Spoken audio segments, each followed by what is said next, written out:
Welcome to From the Shed End podcast with myself, T as always, and Theo. Welcome back from many returns. How you doing? Yeah, not bad. Been traveling for the last month or so, which has been an amazing kind of experience. Got to experience some amazing football games abroad, visit some stadiums. Currently in between work, so making the most out of it before I get into the work routine on back into the work routine on Monday. But also, it's been a nice little distraction from some of the shocking Chelsea results and decisions that have been made in the last few weeks as well. So it's been a good way to put my mind off of things. So Chelsea related. How have you been? Not bad, not bad. I did say it was probably the best time to go away, and not because I thought Thomas Tuchel was going to get sacked or we were going to play as badly as we have done. But no, I'm good. I'm good. Yeah, it's been a bit of a roller coaster, and obviously now we've got the internationals, which I don't know if you've been watching them. I think I watched Poland and the Netherlands last night, and it was poor. It was a good game for the goals. The goals were decent, but it was a poor game. So roll on the 1st of October when we get our Premier League back and get some decent football. Because you've been away, let's talk about quickly before you went away, because you went to a match in Mexico, I think, and obviously you went to you didn't get to go to a match, but you got to go to Atletico Bilbao's stadium as well. So what was that like? Yeah, the match day experiences in South America and Central America are something else. I've been fortunate to see a game in Colombia, in Medellin, which was amazing, and being at the Estadio Azteca, which hosted World Cup finals, I think in the 80s and the earlier World Cups. It's just such a historic stadium, and the atmosphere, the fans, the passion was second to none, which was absolutely amazing. And then the Bilbao Stadium, which I think was only built in 2013.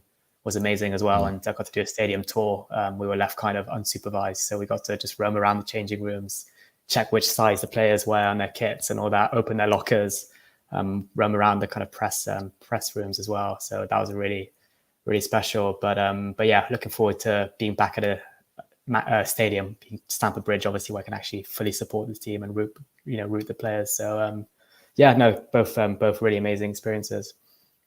Yeah, it did look it. I mean, you had a decent seat in the South America game, and yeah, I think you're right. 2013 potentially for Atletico, the stadium there, which looked amazing as well. And in fact, you got to. I know I've done a few stadium tours. I've done Stamford Bridge and some up north as well, and you're quite restricted. You get a tour guide from the majority of it anyway. And you're quite restricted as to where you can go, where you can't go, what you can and can't do. And it sounded like you had the free roam. I think there's a picture of you in Kepa's jersey, or one of Kepa's jerseys as well. So that doesn't mean he's going back there or anything like that. But yeah, it looked good, looked decent. Obviously, we haven't spoken about Thomas Tuchel as a duo. Had Charlie on last week, and I've spoke about it individually on the YouTube. But what's your thoughts? I mean, I know you're a big, massive believer that Thomas Tuchel, like myself, to an extent, was that Thomas Tuchel was the right man for the job. So was it a massive shock to see him go the way that he did? Yeah, it was a massive shock. The timing of everything just didn't really make sense. I just had this kind of sixth sense that woke me up at 4 a.m. in Mexico, and I just looked at my phone, and it was a WhatsApp message from my brother saying Tuchel sacked.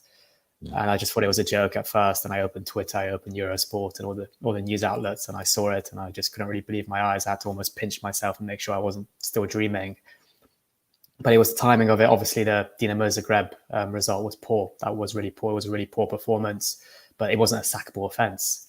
It really wasn't a sackable offence. You've just invested about 250 million pounds into the squad to get the players that Tuchel wanted, the likes of Fofana, Aubameyang, Raheem Sterling and many others, and then you just sack him, I think, on match week 6, I think it was, of the Premier League season, 6 weeks into the season. And I think, like you, kind of had a bit of a feeling him and Bowley didn't see eye to eye, which kind of was apparent now. I think Bowley wanted him a lot more invested in the negotiations for players, which is why we lost out to Koundé, apparently Rafinha, because Xavi was present in the negotiations, and that's what made the difference. And I think Bowley really wanted that. Something else that surprised me is Bowley is someone usually who is very patient with managers. It is LA Dodgers days. I think he really stood by the managers and gave them a lot of time and confidence that they needed to kind of get the team they wanted and build the kind of squad that they wanted. But then again, I think Marina Granovskaya going and Petr Cech going didn't really work in Tuchel's favour because it meant more responsibility for him. But yeah, no, really disappointed. It's obviously something, I think, how much he kind of connected with the fans. I don't think we had such a likable manager that kind of all the fans liked in that way that we liked Tuchel, maybe since possibly Carlo Ancelotti, I want to say. All the others since then have kind of almost divided opinions. But I think he was a really likable manager. A lot of pundits really liked him as well. He was very charismatic in his post-match interviews. Obviously, you could kind of tell that maybe, I think it was particularly after that Tottenham game when he got sent off, and even maybe after that Arsenal friendly in the US when he kind of said, I don't know, it's hard to kind of get the results when you've got the same group of players as last season. It almost felt that things weren't going his way. And he was coming up with those same excuses that his previous managers have said, the likes of Conte, Sarri and Lampard, when they said they can't really motivate this team. It felt almost quite similar and a carbon copy of those kind of excuses or post-match comments. But no, very disappointed. But at the same time, I think it was almost a matter of time. It felt like if they weren't going to see eye to eye, it was either going to be now, before the World Cup, but what I wanted to see happen if it was always going to happen. And I think the Cucurella negotiations confirmed that when I think they asked Cucurella's kind of team what they thought of Graham Potter. It almost felt that they were already planning that move, for the weeks ahead. So in my opinion, why not just do that in pre-season in the summer, regardless of results? Just say, listen, we want to go in a different direction. Let's call it a day and bring in Potter then, because the timing of it is quite poor. We're quite lucky to have maybe 3-4 weeks now where we can kind of have this mini pre-season within the season for Potter, but the timing just really didn't make sense. So very disappointed. But I feel it was only a matter of time. Spot on. I think it's kind of echoes what I said, and I know what Charlie said as well last week, but it definitely did come out the blue. I know I did a lot of YouTube sort of post pre-matches whilst you was away, and I kind of could tell something was going to happen, because it just, even going back to that Spurs game, like you said, you got the massive fine and the sort of argy-bargy with Conte after the game. And even in the Zagreb game, I think he got booked as well for something. I can't remember what it was, whether he was just arguing with the fourth official or something. But it's, I think, more so as well, what didn't help Thomas Tuchel was the fact that he had loads of off-field issues going on as well throughout the season. Me and Charlie spoke, and we've spoke through WhatsApp about, the sanctions as well, and just loads of things that as a manager, you don't take the job on to deal with those things. You don't take on a role to deal with, a club being sanctioned and you having to then deal with certain things, or being thrown out to the press to answer these questions, which, on a number of occasions, every Friday afternoon it was, sanctions, or what's happening with the club, or have you spoke to Roman, or do you know what's happening with the club? And as a manager, that's not your role. That, your role is to go there to train the players, to pick the squad, to get them ready for the weekend's game. But it did feel like he was being asked to do a lot post Roman Abramovich as well. When Todd Boehly came in, there was no director of football. He was then asked to, help Todd Boehly as a director of football to come in and do that role as well. And it did seem a lot, but I think you're right 100%. I think Todd Boehly definitely had Graham Potter or someone else lined up 100%, and that's clear as day now. You look at the quickness of the appointment and the fact that Brian didn't stand in Graham Potter's way. I'd even go as far as to say, selling Billy Gilmore to them was almost to sweeten them up a little bit, and it just seems very weird. Arguably one of our best young prospects in the midfield department, going for as cheap as he did. Yes, we brought Mark Cucurella in as well, but it just seemed very weird to send him there. I still don't get the Patrick Aubameyang. Maybe that was just a panic thing from Todd Boehly, because there was rumours that Ronaldo was top of his list in terms of a goal scorer. But it just seemed a bit odd. It just seemed really weird to sack him at the time that he did. But I mean, we've got Graham Potter in now, and he's had one game under his belt, which, okay, we didn't win the game, but what's your thoughts on Graham Potter as a whole? I mean, he's given a 5-year deal, which is massive. We don't really. You just mentioned there that you thought Thomas Tuchel get more time, but it seems Todd Boehly giving him a 5-year deal. Surely that gives Graham Potter, the time is in this project to try and deliver what Todd Boehly wants him to do. Is that your thoughts, or do you think it's just a safety net for manager and owner. Yeah, like I said, I think Bowley's, regardless of what happened with Tuchel, he's the type of owner that wants to give managers or coaches time to build that squad, and the 5-year deal proves that. And should he be fired this time next year or Christmas next year, it'll be a huge payout for him, which I think, it's not something that we want to kind of, splash money out on. What I think of Potter as a manager, he's done a brilliant job at Brighton. He's got them playing some great football. You'll have to look at our results against them last season. I think it was a draw home and away against them, and I think they finished 9th, I think, in the end. And they got some big points against some of the big teams. They love playing with possession. With the wing back formation as well. I think it's Lamptey and Cucurella who operated so well, and their recruitment strategy has been brilliant. They lost Cucurella, and they brought in, I think, another left back. They've got the Ecuadorian chap, Moises Cancedo, who's had a great start to the season. Solly March, Trossard, they brought in these players for not a lot of money, and they've often performed. Even Danny Welbeck's done a decent job, and he was kind of a forgotten man at Arsenal. So yeah, I think I'm excited to see what what the next 3, 4, 5 years will look like under Potter, and also I'm also curious to see which players he wants to bring in. There's talks of him already wanting a new goalkeeper, maybe a Robert Sanchez from Brighton, because he wants a keeper that's able to play with his feet, which spells maybe he's got a bit of it could be the end for Mendy potentially, because we know how Mendy is not the best with his feet. There's also talks of Jorginho and Kante. You spoke about it with Charlie last week, maybe not signing new deals, which could mean is this finally the season we get Declan Rice. We've got another English manager now. The last one was Frank Lampard, who was really keen on him.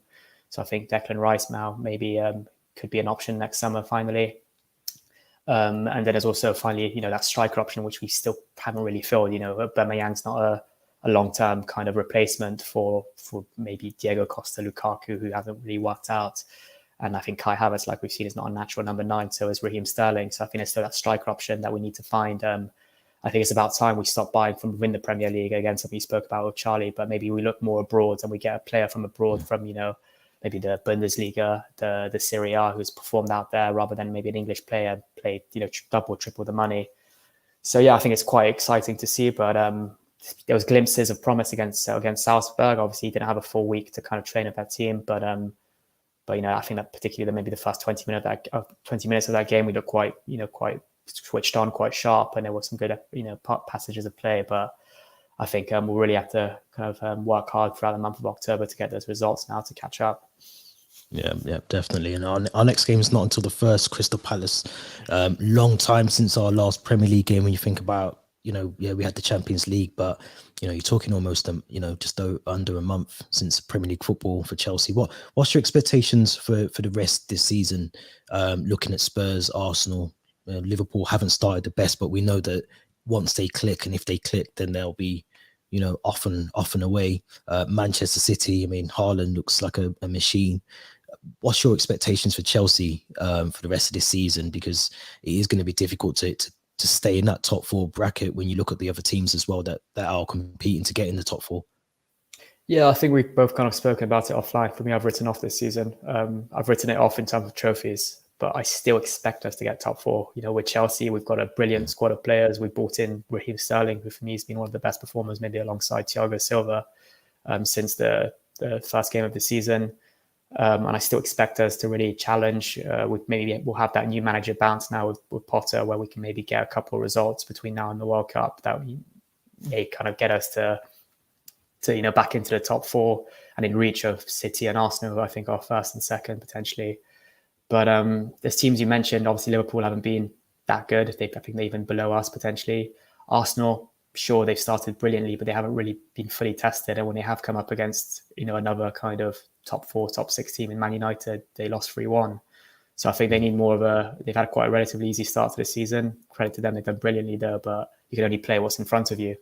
But yeah, I'd like to see them a bit more challenged. I don't know. I think it'll really be around Christmas time where we have an idea if we're still in reach of top 4 or not. But for now, I still think it's possible. Obviously, like I mentioned, Graham Potter's a brilliant manager. He worked wonders at, I think it's the Swedish team he was at before Brighton, or slightly before. I think got them to the Europa League, didn't he? Yeah, Europa League, and I think he even got them from semi-final League 3 back to the top division of the Swedish league. So he did a great job there with the resources he had available. So I think, I think before the World Cup, mid-November, we'll have a more of an idea of where we kind of stand. But we know with Chelsea, we've got high ambitions, and I still expect us to finish in the top 4. Yeah, I mean, it's going to be difficult to do that. And as a Chelsea fan, you know, you always want to see your team get as high as possible in the league. But yeah, it's going to be really difficult. And I do think the World Cup will play a massive part this season, because you know, you could be some of your big players in certain clubs who come back with an injured player, or you know, they just have a dip in form. We got to see that with Mo Salah. I think after the African Cup of Nations, he didn't really come back and hit the ground running. So you know, there's a lot that can happen from now until the end of the season. But let's get, I mean, it's international break, so we can't even do a match preview, but we've been trying to get this done for a while. I think one of us sent it to each other in WhatsApp, and we just, it was a while ago. I'm sure it was probably last year. Might have been last year. But we've been trying to get this done for however many months, and we just never got around to it. So perfect time to do it while there's an international break. Although Christian Pulisic apparently has been injured. I'll throw that in there, whilst on duty for the United States. So it kind of goes to show that it's really a really bad time to be trying to play internationals during a congested season already. But as I say that, I'm going to bring up this here, which we've both had for about, well, I'd say at least 5, maybe let's just say a year. We've had it for a year, and we've been sort of when to do this. And ideally, I think someone maybe posted it on Twitter or somewhere or something like that. But we've been looking at trying to see who could come up with potentially the most what's the word?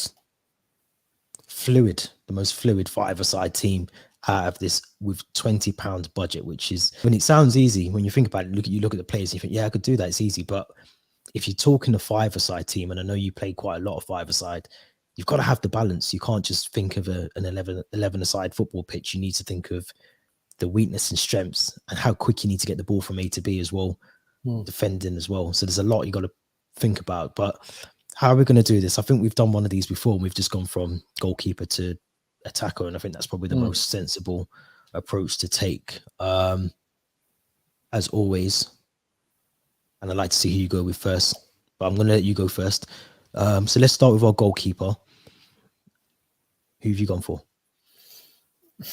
I've gone for probably our best ever goalkeeper. I mean, the best ever goalkeeper that's played in the Premier League, in my opinion, that's played for Chelsea Football Club, and that's Petr Cech. He's a leader. He's a professional. He's a player that can encourage players around him on the pitch, which is often what you need when five-a-side. You can be, 4 or 5 goals down, and then sometimes you need someone who can just push you that step further. He's good with his feet. He's got sharp reflexes, good distribution. And I think there's that crazy statistic. I took a screenshot of it before. Cech faced a total of 1,241 shots on target and saved 1,000 of those shots, conceding just 241 goals in his 11 seasons at Chelsea.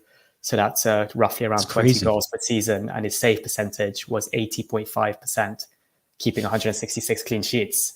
And that's on an 11-a-side pitch. So I just feel like on a 5-a-side pitch, he'd probably just take out the whole goal as well. Yeah, exactly. So I'm spending £5 on Petr Cech for my goalkeeper. And I play goalkeeper in 5-a-side, so I kind of want to have the best of the best in that department. And that's got to be Petr Cech as well. And I think there's there's rules as well in 5-a-side where sometimes you can't come in the box occasionally. So there will be no contact, which means his head will be safe as well. That's the only, I'm sure that's surely the rule. Like, I don't think I've ever played 5-a-side where you can't go in the box. And if you do, you're playing like this. Anyone who plays like that, they're playing it not by they're playing it wrong. You can't come into the box. So I agree with everything you said, and I went with Petr Cech as well. I thought I'd start off on the high and blow my budget. But I think you're right. I think you look at the goalkeepers there. Maybe Caballero actually wouldn't be a bad shout. He's a very, very good underrated goalkeeper, and I think in a 5-a-side environment he'd actually do relatively well.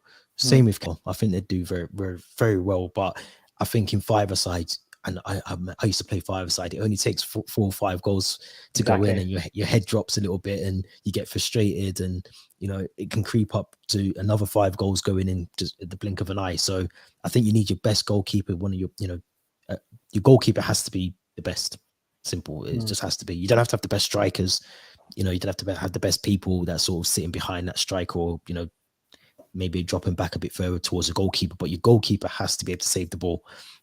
It's as simple as that, especially in five-a-side. So I've gone for Petr Cech. I like the stat said. I didn't know that, but yeah, 80. I think you said 83.6% or something. 80.5% of the shots he's faced, he saved them. Yeah, that's a crazy stat to have in the Premier League as well. I mean, that's just what across 11 seasons. Now? Yeah. Well, what would he be worth now if Petr Cech was still in his prime and he was playing as he was back then? I mean, he'd be going for 100 mil easy. He's that good of a goalkeeper. Yeah. I was considering Kepa for this as well. I think for the points you mentioned, you're five-a-side, you've only got 4 other players in the pitch. Sometimes one pass from your goalkeeper, your striker's got the ball and he's through on goal in a five-a-side pitch. And we know how good Kepa is with his feet and his distribution. So it is an option. He's not maybe the tallest. He's not as tall as a Courtois, Mendy and Cech, but sometimes you don't need a tall goalkeeper in five-a-side. You just need someone who's got good reflexes, who can get to the ground quite low. And also we saw in that Lampard season that Kepa's not the best when it comes with, balls, pinged through the box. But like we said, you can't shoot in the box in five-a-side. So maybe that will favor him in that department. But I think Petr Cech's the kind of one we have to go to for our goalkeepers. Yeah, it was an easy option, easy choice. But I think this is where it's going to get a bit more difficult, because I tried to second guess what you was going to go for as well. And I thought if we were matching our teams up against each other, so I went with Ashley Cole as my defender for £1. And I just thought, I was shocked he was £1. Yeah, I mean, he's arguably the best left back in the world. Still to this day, I don't think there's ever been another left back like him. Matured as he got older. I remember there was a game, I think I mentioned it on another episode, where he had Ronaldo in his back pocket in an international game against Portugal. And he's just fast as well. And I think in five-a-side, it's necessarily about strength, which, in 11-a-side, you do need a John Terry, you need a Marcel Desailly, you need a Yap Stam, you need someone who's strong and physically able to. In five-a-side, sometimes you just need someone who's got a bit of speed. And I think, like you just mentioned, it can just be one pass from the goalkeeper to your attacker. And if your defender's not there and he's not fast, it's a goal. So I think sometimes you need someone who's defensively alert, which Ashley Cole for me is 100%, but fast as well. And I think he's got that probably even to this day. I mean, if you ask him to run around, I know he's at Everton now, if you ask him to run around Finch Farm training ground, he'd probably be able to outrun some of the Everton players. So he's, for me, he's easily at £1 as well. I mean, you can't get a loaf of bread for £1 these days. So if he was going for £1, you'd have to take him. But who've you gone for as your defender, if we can call it that? Yeah, I've gone. Obviously, I wanted to go for John Terry, but just you can't go for every single £5 player here. But I've gone for Ricardo Carvalho. So I've gone for the £3 option as my centre back. I think I want someone who's kind of got that positioning, who can just stay in front of the box, do the dirty work, almost play as that kind of sweeper, who can just clean up when needed, make some big blocks. And I think we quickly remember John Terry for being that centre back who kept 15 clean sheets in the 2004-2005 season. But Ricardo Carvalho was a centre back partner for the majority of that season. Brilliant centre back. I think he often is quite underrated amongst Chelsea fans when they always think of the likes of Cahill, Aspie, John Terry, but they quickly forget Carvalho. But he's been fantastic, and I'd have him there just for that kind of like big presence in front of the goal. I love having that as a keeper in five-a-side, just someone you can rely on, pass the ball, who kind of get the ball out to one of the wingers or the striker quite quickly, but also who's positioning, who doesn't kind of commit themselves too high up the pitch as well. I've gone for Ricky Carvalho. So I've spent £8 so far, and you've spent £6. I wrote mine down because I knew I was going to forget halfway through. But no, it's a good shout. I think Carvalho, I agree with you 100%. He's very, he's not. I don't think he's underrated because I rate him. So it's kind of hard to see how someone can underrate him. But I know that there's many Chelsea fans that would probably put Gary Cahill. They could even put Marcel Desailly or. So many other, maybe. Yeah, they'd put him ahead of Carvalho, and I just think he was part of that core sort of, the Chelsea that we know of the new sort of Chelsea that came through. He was that massive spine in that team as well, and I think he had a really good partnership with some really good centre backs as well. So yeah, I can see why you went for him. Again, I can see I'm surprised he's only £3 when look at Aspilicueta, who I get why he's £4. I mean, he's Dave, he's won it all. He's still playing to this day as well, so I get that. But £3, it seems a bit cheap for Carvalho, 100%. We've just got a comment here. Someone's already put their whole team out. This is RD's team. So we've got Carvalho. He's got a sub in there. Yeah, he's put a sub unless he's underspent, so he's added more in. But he's gone for Kepa, Cole. I mean, that's a brilliant. I mean, if he was playing six-a-side, that's an actually very decent squad. Carvalho, Cole at the back. You could have Hazard, Lampard, in that sort of midfield area, and you could have Hazard and Drogba up front. That's a really good squad. You're not short of goals. You're not short of goals in that team with Drogba. You're open at the back a little bit, though. I think you might be open at the back with Kepa, Cole. Yeah, but it's a good squad for the. I mean, I'm trying to work out how much you spent there. So Kepa is 2, Cole. Okay, yeah, he's 40. It's a good shout. Maybe I should have said that at the start. He said, I thought we meant to complete the 20 quid. It's a good shout. I mean, you've done more than what I would have done. But you have cheated, RD, because it says 5-a-side. So we'll let you off. It's a good squad, definitely 100%. Yeah, definitely a good squad. And yeah, it's, if he's playing 6-a-side, that would be the team you'd probably pick. But midfield, let's go to our midfield. Let's see who you've gone for in midfield. Yeah, so I should mention my formation it's a bit of a weird one. It's a centre-back, kind of centre-mid with 2 kind of wingers who are kind of the strikers at the same time. But for my centre-mid, I was really torn amongst 3 options. N'Golo Kante, who's just a machine. He runs all across an 11-a-side pitch. Imagine what he'd do on a 5-a-side pitch. The amount of, AstroTurf he'd cover on a 5-a-side pitch. So that was an option for me. Fabregas was another one. We all know how much I love Fabregas, and he could just unlock defenses with a single pass. There is sometimes that head height rule with 5-a-side, so maybe his passing range might not be as effective. But the option I've gone with is just our record goal scorer, Super Frankie Lampard. It has to be him. You need goals in 5-a-side. You don't win games if you don't get goals. And for me, it's Frank Lampard. He's we saw it in his prime. He was a box-to-box midfielder. He's got that kind of set piece kind of ability as well, which you do need in 5-a-side. You do get free kicks sometimes, indirect, and direct. So I think he is needed in that department. He will get you goals in midfield. He will work his socks off. Another kind of player I'd put alongside even a Carvalho and a Czech who can be that kind of captain figure in the team and encourage players. So it has to be Frank Lampard for me. And I don't really see how I can create any kind of Chelsea team 5-a-side, 6-a-side, 11-a-side without Frank Lampard. So he's my midfield option. You're gonna hate me for this one. I've actually gone without Frank Lampard in my team, but I did look at him. I feel like we've missed a column. I feel like we've missed the. Yeah, I kind of cheated. I cheated. I kind of went for different columns. Maybe, I don't know. Okay. Yeah. You're on the same page as RD to miss the goalpost, but no, I went for Gianfranco Zola because, again, I mean, watching him play football, I think he'd be a magician in a 5-a-side team. I think he knows how to work his way out of tight spaces. And that's one of the things, like I said, you play a lot of 5-a-side. I used to play a lot of 5-a-side. And, there's moments where you're caught in confined spaces and you've got to have that little bit of magic just to be able to get out of a corner or to maneuver between 2 players. It's all confined and compact as the smaller pitch. So I just think with Zola, the trickery, the goals that he can score, he can score from long range, short range. He's got the skill.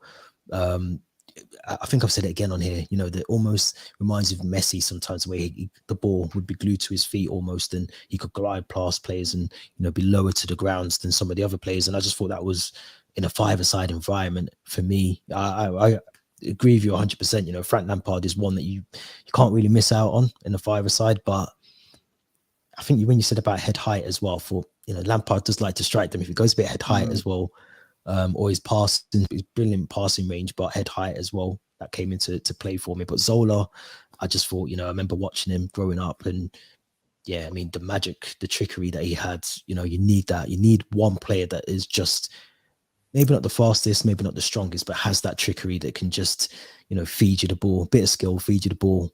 You're waiting on outside the box. He just feeds you the ball, you just shoot. But that would be my Zola. That was my role. That was my role as a 5-a-side player. I was the trickery, the magician. and I'd feed the ball through to someone. So I couldn't miss out Zola. Yeah, I mean, I actually have him in my team as well. Maybe it's that kind of period of Chelsea where I was very, very young, so I wasn't fortunate enough to watch him maybe as much as you did. But just seeing replays of that goal he scored against Norwich with that little backheel flick, that's what you wanted a five-a-side kind of team, a player that can just score a goal with one touch from maybe a corner or a short pass, who could just smash it into the back of the net or flick it in or even flick a pass through to another player. And Zola has that ability. You can compare him slightly to Messi and maybe his stature, a player that's got like a low center of gravity, who could keep the ball at his feet, like he's always got a string attached to it and very hard to dispossess him, similar to like a Messi or Hazard. And, you know, I think only player that I think's had his shirt number retired at Chelsea, number 25. I don't think a single player's ever worn it since, has he? No, yeah, it's retired. Yeah. Yep. So another Chelsea legend that I feel like just to watch a five-a-side team with Zola would be pretty special. So yeah, he has to be amongst one of those kind of two winger striker options for me. Yeah, I couldn't miss him out. I couldn't also miss out this person. So, so if my memory serves me right, so I've got Cech for £5, Ashley Cole for £6, and I've added Zola for £3, which is £9. So I've gone for Claude Makelele as my next player. I feel like he would be the player that I would want just to sit in the middle of that five-a-side, not doing anything, not really doing much, but anything that comes your way, deal with it. Just deal with it and make sure we don't get it to whoever the striker is in your team. Don't get it to Zola or Hazard or whoever. Just deal with it.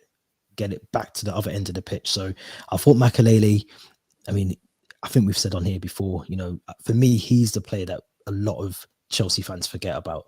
You know, we talk Michael Essien, we talk about N'Golo Kante and, you know, some of the other players. But I think for me, Makelele was just different. You know, I think he had a role named after himself. He's that sort of player that, you know, he kind of invented that position. You know, it was there beforehand, of course, but he defined it, I think. And he's just one of those players that visually had that football brain that just was probably never really known in the Premier League at the time as well.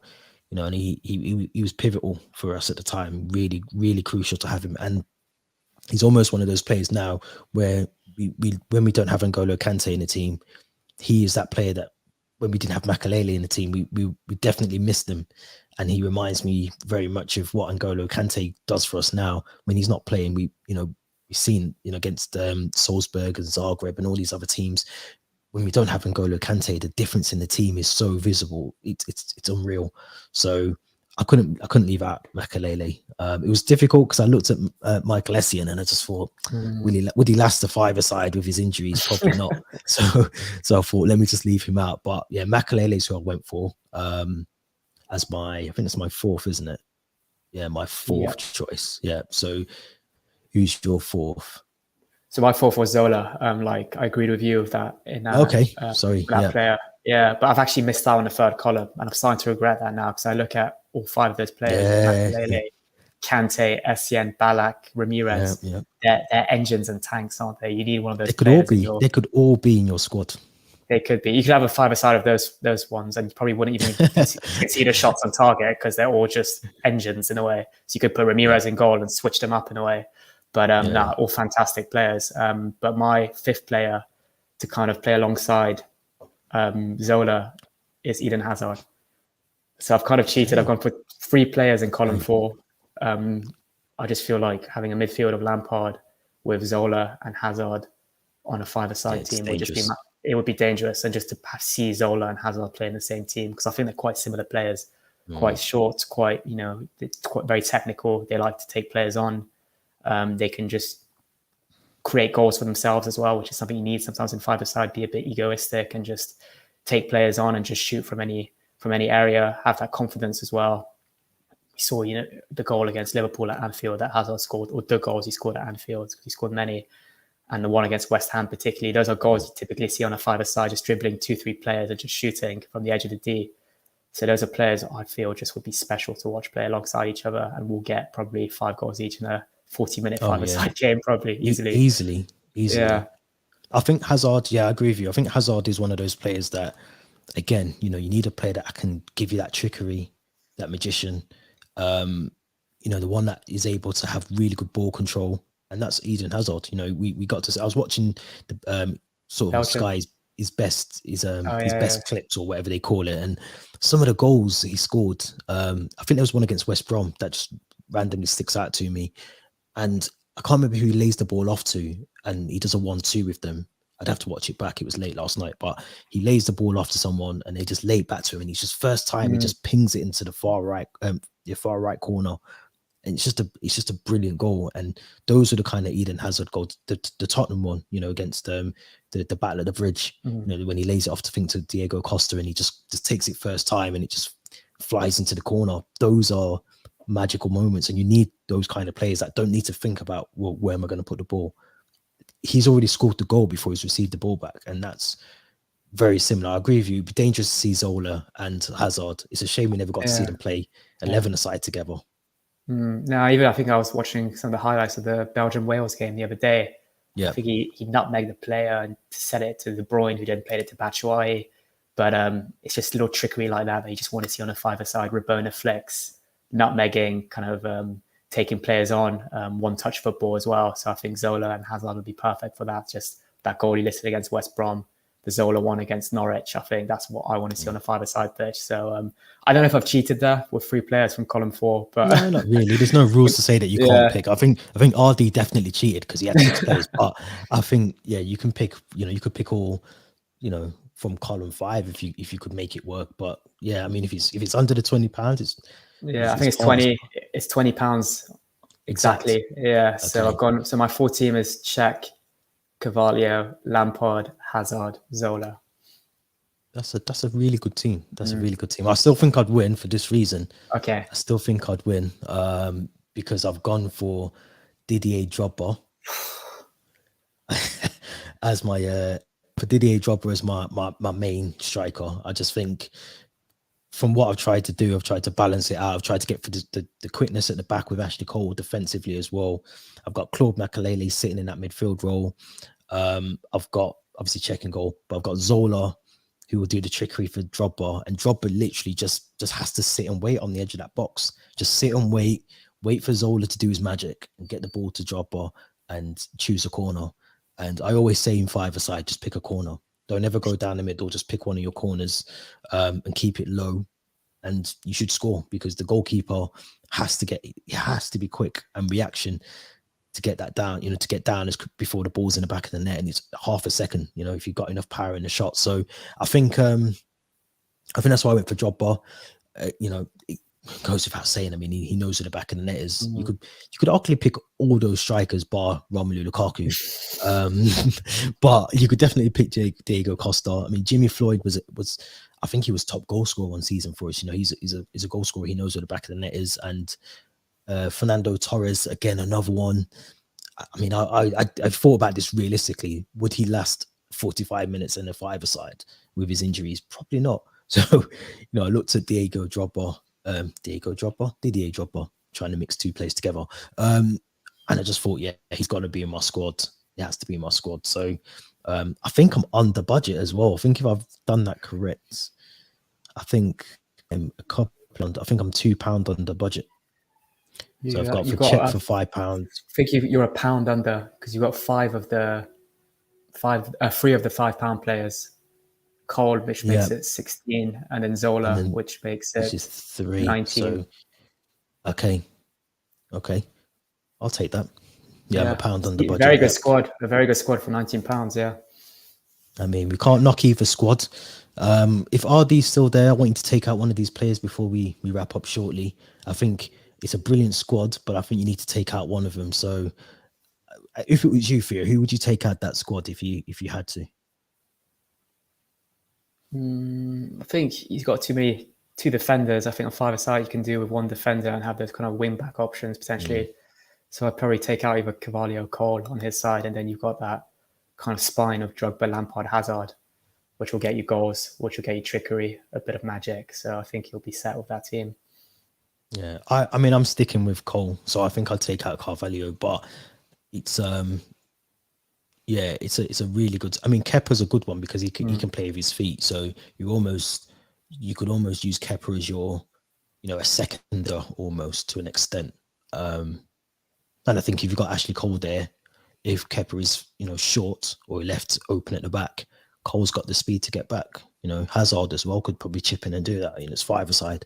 It's not going to take him, no more than 2 seconds to get from one goal to the other. So it's a good squad. But if RD is there, then let us know who you're taking out that squad. It's impressive squads. I'm impressed with them. If you could have, let's just say they throw you a wild card, you can pick one more player. Who would you go for? Who would be your sub to come on? Let's flip the question around. It's going to sound crazy, but I'm going to go with Ramirez. Just someone who's just got loads of energy that can just come on. We saw what he could do. He could play the 90 minutes and would just work his socks off. He was like an engine in the field. Not particularly the biggest guy, but just an absolute tank in midfield. So I'd definitely go for one of those 5 midfielders in column 3. But I think it'd be probably a Ramirez, just someone who can come and do all the dirty work and also just give it his 100% for the last maybe 10, 15 minutes of the 5-a-side game, and we'll make sure that we get the win as well. It's a good shout. It's a massive shout. I think I was going to go with a sub, a wild. I have to go for Joe Cole. Only because, again, I'm just thinking of trickery. I'm thinking of those kind of street footballers. Look at Phil Foden now. He's definitely, grew up playing football on the streets. And Joe Cole, you can tell, played street football, cage football. I think they called it in London, like sort of that sort of cage football where, you play almost a 5-a-side game every day after school. You can tell Joe Cole grew up like that because of the way he plays football and the skills that he's got. And again, like I said, with Zola and Hazard as well, you just need someone that can get out of a small space. I mean, how many times you see in 5-a-side, you're surrounded by 2 players and you're in a corner, and the moment sometimes you'll just see that little nutmeg, or you'll see someone, loop the ball around one of the players and get away and score a goal. So Joe Cole for me is arguably, again, a very underrated player. I feel like he changed when he got to Chelsea. I'm thinking more of the West Ham Joe Cole, who was unbelievable to watch. He was just unbelievable. And I feel like maybe Jose Mourinho, when he came in, there's certain things that Jose wanted Joe Cole to do, changed him as a player. And sometimes I don't think you need to do that with certain players. I think Joe Cole could play football, and you should have just let Joe Cole play football. And obviously when he went to Liverpool, it was even worse. He was under did he play for Aston Villa as well? I think he went to Villa after Liverpool. He went back to Villa and went back to West Ham, I think. Didn't he? Yeah. Yeah, that season on loan at Lille where he played alongside Hazard, actually. Yeah, he did. I mean, that would have been scary to see the two of them together. But he's one of those players for me that's just got the trickery. And I think in 5-a-side, you need someone that can pull off a few skills. FIFA, I think it's called FIFA Street, that football game. So you need someone who can do stuff like that. So, but 2 good teams. I think we both chose well. I think none of us chose Lukaku. None of us chose Mendy. So we've done well. I mean, they're 2 players that shouldn't even be. I mean, I don't know how Mendy's £4. This must be before the blunders, and Lukaku should not even be among. I'd rather see. I don't know, Pato. Did we even? Yeah, Pato. Did we have Pato? Yeah, I'd have Pato. Belarus, who wasn't even a number 9. Higuain, Shevchenko. There's loads of players we could put on there. Anyone I think Steven Sidwell had the number 9 shirt at one point, so we could even throw Steven Sidwell in there. All jokes aside, I think Giroud should deserve his place in that £3 mark ahead of Lukaku for what he's kind of contributed to the club. So I think this must have been created maybe last summer, or it was. Maybe it was. Christmas. It's when we signed him, when we thought he was going to do the 97.5 million worth Lukaku. That turned out to be £9.70 worth of Lukaku, but. It is what it is. We move on. We've got Patrick Aubameyang now. Hopefully he's going to get 20 goals for us this season. But I did say at the start of this, I think when we came on, this is not going to be a podcast episode, but it's nearly 45 minutes. This is a podcast episode. This is episode 69 of the podcast. This is called 5-a-side. This is going to be hopefully one of the best podcast episodes we've done, because I want everyone to interact in the comments and let us know your squads like RD did without cheating. So 5-a-side, you've got £20.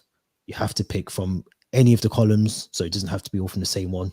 And let us know your thoughts in the comments as well if you're watching this on YouTube, what squad you would go with and who would you change out of our squads as well. Don't forget to subscribe to the channel and click the Linktree link in the description. It will take you to all the social accounts as well and all our Spotify episodes. Theo, as always, thanks very much for joining me. Good to have you back. It's been a while. So yeah, we'll be trying to get the continued podcast after this coming out straight after every week as well. So stick with us. And yeah, episode 69 from the Shed End podcast. Thanks for listening.